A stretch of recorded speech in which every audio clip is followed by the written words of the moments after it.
What's up, Misfits? Welcome back to the channel. Maverick here with another Warzone tips video for you. Today we're going to wrap up our two-part series on gunfighting in Warzone. Part 1 covers strategies for winning engagements that you initiate. In Part 2, we're going to walk through 4 strategies for situations when your enemy initiates the gunfight. Before we jump into gameplay of each strategy, there are a couple of main points I want to highlight. First and foremost, you need to recognize that not every gunfight is winnable. You saw a couple examples in the intro to the video. Sometimes you're just going to find yourself in a situation where there's nothing you could do. So understanding that can help you refine instances when you actually could do something about the gunfight. So don't sweat those when there's nothing you can do. The strategies we're going to talk through are ways for you to take away your opponent's advantage and really just level the playing field and engage. From there, you can just treat each fight like a normal gunfight that's about getting angles and holding dominant positions.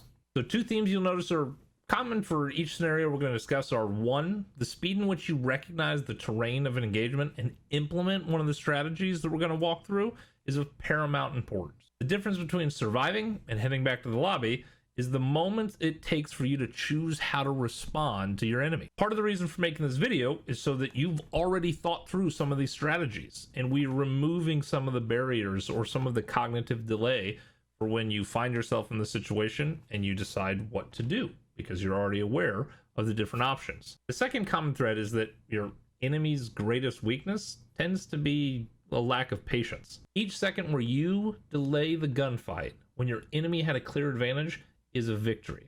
You'll see enemies panic, they try and press to finish kills that they shouldn't, and a lot of times they end up putting themselves in situations where they make mistakes.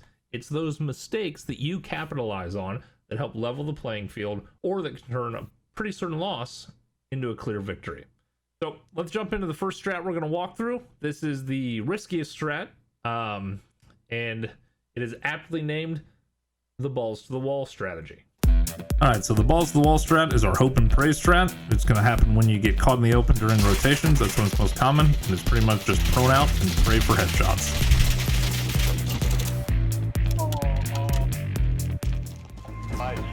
Alright, the second strategy we're going to cover is the flee and flank strategy. The flee and flank strategy is something that is really set up by a thoughtful rotation. So you are rotating into a position, it's typically going to be in a later game circle, where you have allowed yourself to have an escape route.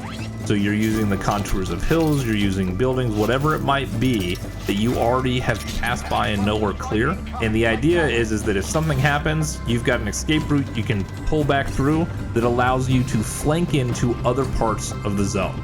So here I'm using the contours of the hill, the contours of the landscape as my escape route. You're going to be very thoughtful and very careful when you make these types of moves, especially in the late game, that you don't rotate into a different enemy's line of sight. Anytime an engagement starts, you are giving the third-party opponent an informational advantage because they recognize that gunshots are occurring over to a portion of the map and they know that there are people there. So they're going to be more aware of flanks coming from that side or flanks coming from that position.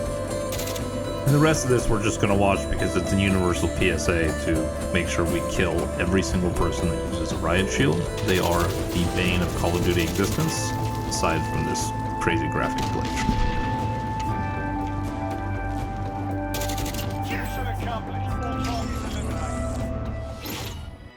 The next strategy we've got is the bounce and bunker strategy.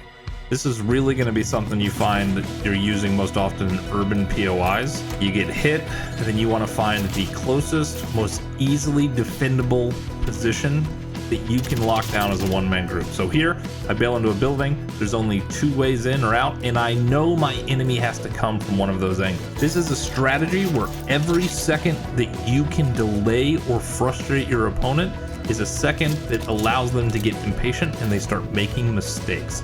You're going to see them start pressing in into a situation where you have control of the battlefield. You're going to want to force the enemy to move into that type of area, the type of choke point, and you're going to want to delay them by using all of your tacticals and lethals, anything that you possibly can. Next strategy we're going to talk through is the check and cascade strategy.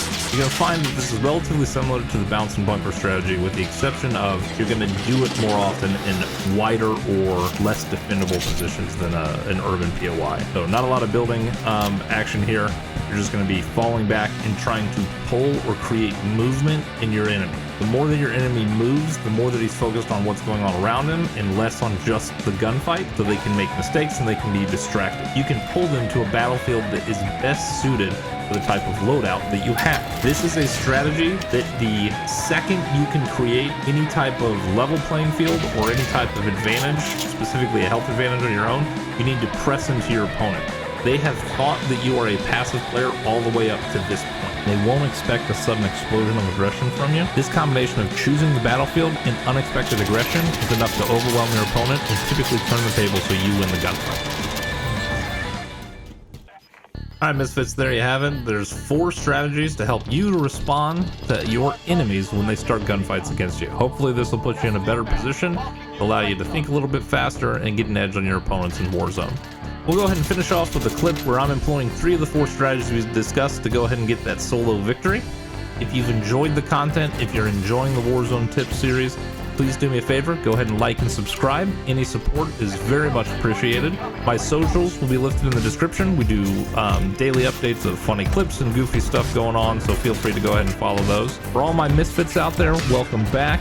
Make sure that you guys are staying safe in the current climate, and take care.